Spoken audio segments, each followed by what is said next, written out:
Bonjour à tous chers amis bibliothécaires et bienvenue au nouveau sur la chaîne. J'espère que vous avez passé un bon week-end et un bon début de semaine.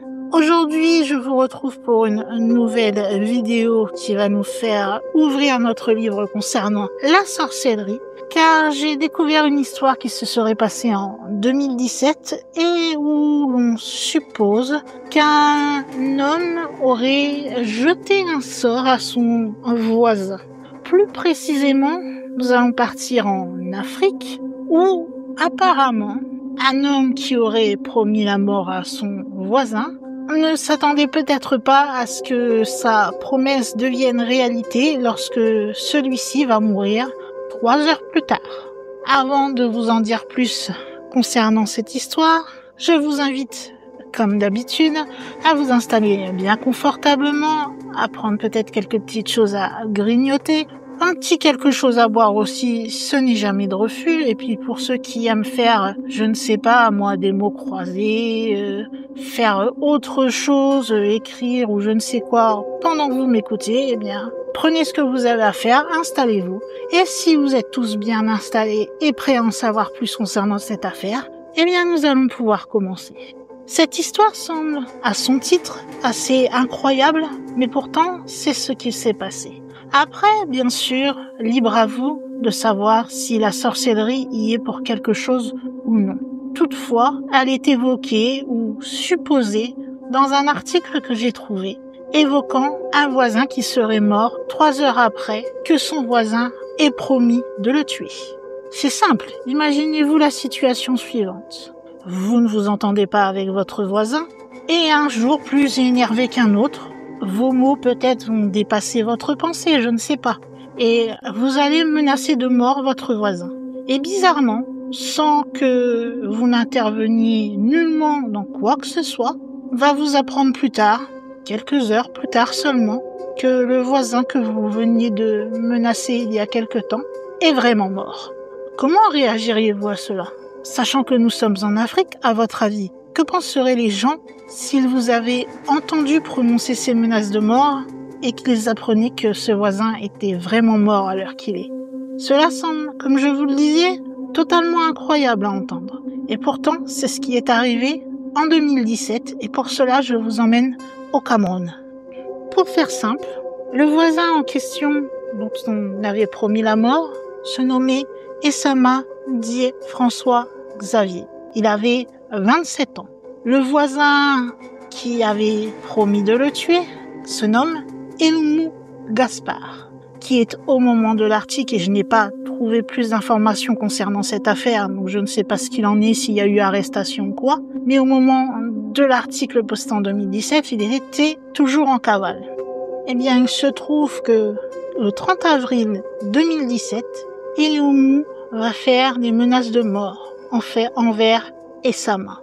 Bizarrement, 3 heures plus tard, environ vers 23 heures, ce jeune homme de 27 ans va avoir un accident de moto et se fracasser le crâne et le cou durant celui-ci. Malheureusement pour lui, il sera bien sûr transporté à l'hôpital, mais il mourra, plus précisément à l'hôpital du district de Ngoumou, dans la région du centre. Tous les témoignages qui ont été recueillis par le reporter qui a écrit l'article, dont je vous ferai les citations un peu plus tard, sont des témoignages que celui-ci a recueillis en se rendant lui-même dans le quartier Obam Ngola, qui se trouve dans l'arrondissement de Yaoundé. Donc ce sont des gens qui connaissaient les protagonistes de notre histoire. Et tous ces témoignages sont concordants.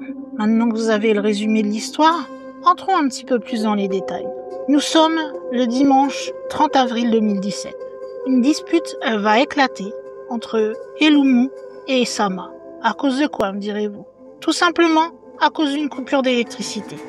C'est à 20h apparemment que ceux-ci vont commencer à se disputer. Essama est un menuisier et Eloumou a une 50aine d'années. En ce qui concerne Essama, on nous apprend qu'il est locataire chez la femme d'Eloumou.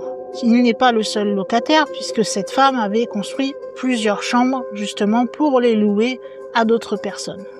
Un voisin qui a souhaité garder l'anonymat va témoigner en expliquant ce qui s'est passé ce jour-là. Je le cite. « En revenant à la maison vers 19h30, Essama va trouver sa femme du nom de Logmo Jeanne, elle a 25 ans, plongée totalement dans le noir. Interrogée par son mari, celle-ci va lui répondre que c'est Eloumou Gaspard qui a décidé de couper le courant, puisqu'il était venu lui demander 1500 francs CFA pour payer l'électricien du nom de Cyril, qui est l'électricien du quartier, qui sert aussi de technicien pour tout ce qui est branchement qu'il offre aux uns et aux autres dans le périmètre, si vous voulez, dans le quartier plus ou moins. Et Sama va ensuite rejoindre Eloumou pour comprendre pourquoi celui-ci a coupé le courant à sa maison. Les deux hommes vont ensuite commencer à élever la voix et rejoindre la concession. La femme du défunt, Logmo Jeanne, va aussi se confier et dire que l'affaire était tout simplement partie d'une simple dispute qui, au fur et à mesure, s'est émuée en bagarre. Et selon la majorité des témoins d'ailleurs, cette bagarre sera largement favorable à Essama, qui est bien sûr à 27 ans, bien plus jeune et plus robuste que Eloumou, qui a la cinquantaine. Elle dira d'ailleurs au reporter présent ce jour-là: après la bagarre, Eloumou est revenu après la pluie vers notre chambre. Et il a juré à mon mari de l'envoyer à la glace, ce qui signifie là-bas à la morgue. Et cela au plus tard, le mardi 2 mai 2017. Il aurait dit à Essama: si mardi te trouve que t'es pas à la morgue, sache que je ne suis pas Eloumou. Du moins, c'est ce qu'affirme donc Jeanne, la jeune veuve, qui se retrouve seule avec ses enfants qu'elle a eus avec Essama, qui sont désormais orphelins de père. Ceux-ci, malheureusement, depuis le décès de celui-ci, ne cessent naïvement de demander à leur mère quand leur père va rentrer à la maison et elle ne sait pas comment leur expliquer la situation. Si on fait une version sommaire des témoignages qui auraient été recueillis sur plusieurs riverains qui auraient assisté à la scène, on en tire ceci. On dit qu'après l'incident, la veuve en sanglots passait de temps en temps sa main bienveillante de mère sur la dernière, quelque part, plus belle œuvre qu'elle a fait avec son mari, c'est-à-dire son bébé de 4 mois qui est innocemment encore couché dans son lit. À ce moment-là, même si elle est bouleversée par les propos d'Eloumou et la bagarre qu'il y a eu lieu, elle ignore tout de la tragédie qui va suivre. Si on regarde à la vie de ce jeune couple, c'était un couple qui vivait une vie assez simple et frugale. Quand on observe le décor de la maison, il n'y a rien de superficiel, dirons-nous. Ils avaient 3 enfants, respectivement âgés de 4 ans, 2 ans, et le tout petit dernier, dont je vous ai déjà parlé, qui avait 4 mois. Apparemment, ce qui serait à l'origine de la bagarre entre les deux hommes, ce serait un sentiment d'injustice qu'éprouvait le couple Essama, puisque celui-ci avait bien sûr, comme il louait la maison, payé aussi l'électricité tous les mois à la femme d'Eloumou, et ils avaient donc une facture mensuelle d'électricité qui était de 1500 francs CFA. Ils payaient toujours en temps et en heure et les jeunes mariés n'avaient donc aucun impayé. Ce qui fait que Essama ne comprenait pas pourquoi Eloumou était venu couper l'électricité à son foyer plus spécifiquement, mettant ainsi ses enfants et sa femme dans le noir. Voilà où était son sentiment d'injustice. Eloumou n'avait aucune raison de devoir couper l'électricité à ce jeune couple. On va alors apprendre de la part de la veuve d'Essama, donc Jeanne, que apparemment, selon ses dires, et là je la cite, il y a quelques mois, alors qu'il se rendait à Mbalmayo, Eloumou était venu me demander 1500 francs CFA. Il devait résoudre un problème. Je lui ai alors donné, mais jusqu'à ce jour encore, il ne m'a jamais remboursé. Chaque jour, il trouvait une excuse pour ne pas me rembourser et remettre ça plus tard. Et quand je lui proposais tout simplement, d'échanger donc ces 1500 francs CFA que je lui avais prêtés, en déduisant cela de la facture d'électricité qui valait elle aussi 1500 francs CFA, il refusa catégoriquement. Ce qui, on peut dire, est assez étrange. La jeune femme va ainsi continuer et dire: nous payions courant tous les 12 du mois. Et à ce moment-là, nous venions payer le 13 avril, lorsque Eloumou est venu insister en l'absence de mon mari, que je lui donne ces fameux 1500 francs CFA. Je lui ai alors rappelé qu'il me devait déjà 1500 francs CFA et cela depuis déjà plusieurs mois. Il s'est alors fâché et il est rentré et a coupé le courant dont les branchements se trouvent dans notre chambre.